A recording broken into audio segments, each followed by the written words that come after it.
Hi friends, welcome to Namma Veedu. இன்னைக்கு நம்ம வீட்டு சமையல் அறையில ஒரு டிஃபரண்டான ஒரு ரெசிபி தாங்க இன்னைக்கு நாம பார்க்க போறோம். ஆமாங்க, நாம இன்னைக்கு வாழைத்தண்டுல எப்படி குழம்பு செய்யலாம்னு தாங்க பார்க்க போறோம். மோஸ்ட்லி வாழைத்தண்டுல பாத்தீங்கன்னா பொரியல் இந்த மாதிரி தான் செய்வோம். ஸோ வாழைத்தண்டை வச்சு குழம்பும் செய்யலாம். ரொம்ப ஈஸியான மெத்தடு. இது எப்படி செய்யறதுன்னு பார்க்கலாம். இந்த வாழைத்தண்டு பாத்தீங்கன்னா ரொம்பவே நம்ம உடம்புக்கு ரொம்ப நல்லது. ஸோ இதனுடைய பயன்கள் பற்றி நான் ஒரு வீடியோ அப்லோட் பண்றேன். இன்னைக்கு இந்த குழம்பு எப்படி செய்யறதுன்னு பார்க்கலாம். ஸோ வாங்க நம்ம இப்ப வீடியோக்குள்ள போலாம். இப்ப நான் ஒரு கடாய் வச்சிருக்கேன். இப்ப இந்த கடாய் நல்லா ஹீட் ஆனதுக்கு அப்புறம் இதுல ஆயில் வந்து ஆட் பண்ணிக்கலாங்க. ஸோ தேவையான அளவுக்கு ஆயில் வந்து விட்டுருக்கேன். இப்ப இந்த ஆயிலும் வந்து நல்லா ஹீட் ஆகுது. ஆயில் ஹீட் ஆயிடுச்சு. இதுல வந்து ஒரு சின்ன பட்டை, ஒரு 2 கிராம்பு பூ வந்து ஆட் பண்ணிக்கிறாங்க. இப்ப ரெண்டும் பொரிஞ்சதுக்கு அப்புறம் இதுல வந்து லைட்டா சோம்பு வந்து போடுறேன். ஒரு 1/4 ஸ்பூன் அளவுக்கு சோம்பு போடுறேன். இப்போ சோம்பு போட்டதுக்கு அப்புறமேட்டு இதுல வந்து கறிவேப்பிலை வந்து போடுறாங்க. ஸோ கறிவேப்பிலையும் நல்லா பொரியுது. இப்போ இதில் வந்துட்டு வெங்காயம், ஒரு பெரிய வெங்காயம் வந்து நான் கட் பண்ணி வச்சுருக்கேன். ஸோ ஒரு பெரிய வெங்காயம் வந்து இதில் ஆட் பண்ணிக்கிறேன். ஆட் பண்ணிட்டு இதை நம்ம லைட்டாக வதக்கி விட்டுறலாம். ஸோ இதனுடைய கலர் வந்து லைட்டாக சேஞ்சஸ் ஆகிற வரைக்கும் இதை நம்ம வந்துட்டு வதக்கிக்கலாங்க. இப்போ வெங்காயம் நல்லா வதங்குது. இப்போ இந்த ஸ்டேஜில் வந்துட்டு நான் இஞ்சியும் பூண்டும் வந்து நான் தட்டி வச்சுருக்கேன். இந்த இஞ்சி பூண்டை வந்து நான் இது கூட ஆட் பண்ணிக்கிறேங்க. சும்மா ஒரு சின்ன துண்டு இஞ்சி, ஒரு 4 பூண்டு பற்கள் இருந்தால் போதும். ரொம்ப அதிகமாக தேவையில்லை. ஸோ இஞ்சி பூண்டுடைய பேஸ்ட்டையும் நான் வந்து இதில் வந்து ஆட் பண்ணியிருக்கேன். லைட்டாக கொட்டி தான் வச்சுருக்கேன், அதை வந்து ஆட் பண்ணியிருக்கேன். ஸோ இந்த இஞ்சி பூண்டினுடைய பச்சை ஸ்மெல் போகிற வரைக்கும் இதை நம்ம லைட்டாக வதக்கிக்கலாம். இப்போ இதுவும் வந்து நல்லா வதங்குது. இப்போ இது கூட வந்துட்டு தக்காளி பழம், நான் வந்து ஒரு 2 தக்காளி பழம் வந்து கட் பண்ணி வச்சிருக்கேன். கொஞ்சம் பெரிய பெரிய சைஸாவே கட் பண்ணி வச்சிருக்கேன். இந்த தக்காளி பழத்தை வந்துட்டு இதுல நான் வந்து ஆட் பண்ணிக்கிறேங்க. ஸோ ரொம்ப புளிப்புலாம் அதிகமாக தேவையில்லை. ஸோ நார்மலாக இருந்தால் போதும். ஸோ அதனால் நான் வந்து 2 தக்காளி பழம் வந்து ஆட் பண்ணியிருக்கேன். இப்போ தக்காளி பழம் வந்து நல்லா வேகட்டும். இப்போ பாருங்க, தக்காளியும் வந்து நல்லா இதாயிடுச்சு. இப்போ இந்த ஸ்டேஜில் வந்து இதில் லைட்டாக மஞ்சள் தூள், அடுத்து காரத்துக்கு தேவையான அளவுக்கு வரமிளகாய் தூள், அடுத்தது 1 ஸ்பூன் அளவுக்கு கொத்தமல்லி தூள் வந்து ஆட் பண்ணியிருக்கேன். அடுத்து காஷ்மீரி சில்லி பவுடர் வந்து 1 ஸ்பூன் அளவுக்கு ஆட் பண்ணியிருக்கேங்க. கரம் மசாலா ஒரு 1/4 ஸ்பூன் அளவுக்கு கரம் மசாலா, வரமிளகாய் தூள், கொத்தமல்லி தூள், காஷ்மீரி சில்லி பவுடர், கரம் மசாலா, அவ்வளோதாங்க. இந்த மசாலாலாம் போட்டுட்டு ஸோ காரத்துக்கு தகுந்த மாதிரி நம்ம போட்டுக்கலாம். போட்டுட்டு இப்போ இதை லைட்டாக நம்ம வதக்கிக்கலாம். ஸோ இந்த ஸ்டேஜில் வந்துட்டு நம்ம பார்த்தீங்கன்னா வாழைத்தண்டை வந்து நான் சின்ன பீசஸாக வந்துட்டு அதனுடைய நார்லாம் எடுத்துட்டு க்ளீன் பண்ணி வச்சுருக்கேன். தண்ணியில் போட்டு வச்சுருக்கேங்க. இப்போ இந்த வாழைத்தண்டை வந்துட்டு இதில் ஆட் பண்ணிக்கிறேன். ஸோ வாழைத்தண்டு எந்த சைஸ்க்கு வேணுமோ அந்த சைஸ் கட் பண்ணிக்கலாம். நான் வந்துட்டு சின்னதாக, ஏன்னா சீக்கிரமாக வந்து குக் ஆயிரும். ஸோ அதனால் வந்துட்டு இந்த மாதிரி சின்ன சைஸில் வந்து கட் பண்ணியிருக்கிறேன். இப்போ இந்த வாழைத்தண்டை வந்துட்டு நல்லா வாஷ் பண்ணிட்டு இதில் வந்து ஆட் பண்ணிக்கலாம். நாரெல்லாம் நான் எடுத்துட்டு தான் க்ளீன் பண்ணி வச்சுருக்கேன்.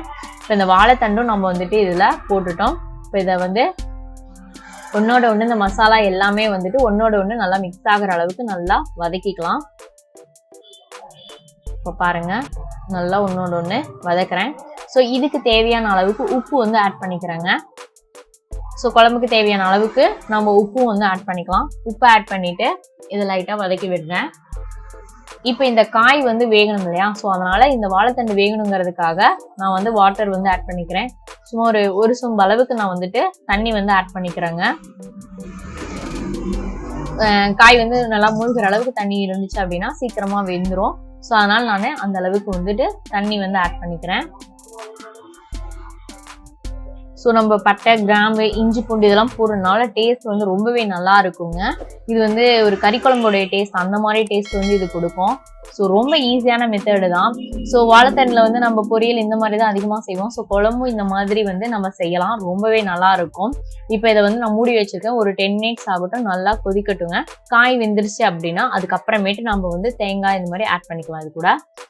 இப்போ வந்து நான் 10 மினிட்ஸ் ஆயிடுச்சு. ஓப்பன் பண்ணி பார்க்குறேன். இப்போ பாருங்க, நல்லா கொதிக்குது.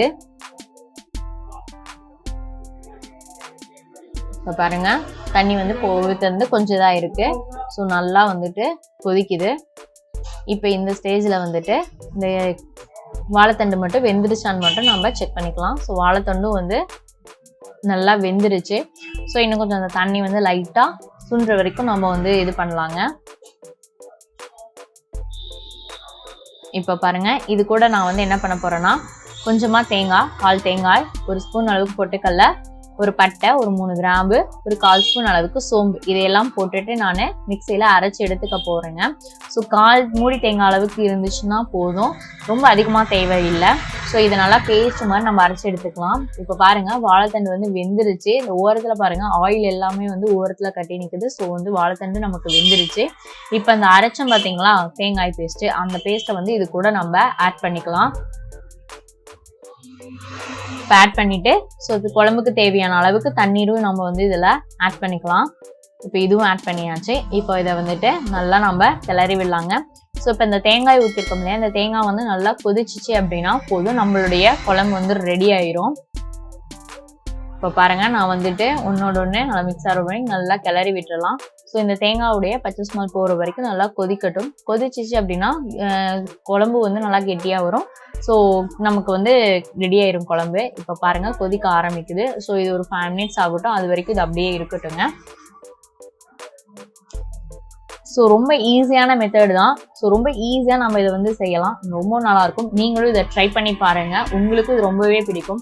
இது வரைக்கும் நீங்கள் இந்த சேனலை சப்ஸ்கிரைப் பண்ணலைன்னா மறக்காமல் சப்ஸ்கிரைப் பண்ணிக்கோங்க. கூட வர பெல் ஐக்கானையும் ப்ரெஸ் பண்ணிக்கோங்க. அப்போ தான் நாங்கள் போடுற வீடியோ உடனுக்குடன் உங்களுக்கு கிடைக்கும். இப்போ பாருங்கள், நல்லா குழம்பு வந்து கொதிக்குது. இந்த வாழைத்தண்டில் வந்து நம்ம அதிகமாக நம்ம வந்து வாழைத்தண்டை வந்து சேர்த்திக்கலாம். ரொம்ப ரொம்ப நம்ம உடம்புக்கு வந்து ரொம்பவே நல்லது. ஸோ இந்த வாழைத்தண்டை பற்றி, இதனுடைய முழு பயன்கள் பற்றி நான் வந்து ஒரு வீடியோ போடுறேங்க. இப்போ பாருங்கள், குழம்பு நல்லா கொதிச்சிருச்சு. அவ்வளோதாங்க. இப்போ வந்து அடுப்பை வந்து ஆஃப் பண்ணிட்டேன். ஸோ நம்மளுடைய வாழைத்தண்டு குழம்பு வந்து ரெடி ஆயிடுச்சு. பாருங்கள், பார்க்கவே நல்லா இருக்குது. ஸோ டேஸ்ட்டும் அந்த அளவு இருக்கும். ஸோ நம்மளுடைய கலர்ஃபுல்லான வாழைத்தண்டு குழம்பு வந்து ரெடி ஆயிடுச்சு. ஓகே ஃப்ரெண்ட்ஸ், மேலும் ஒரு வீடியோவுடன் சந்திக்கிறேன். நன்றி, வணக்கம்.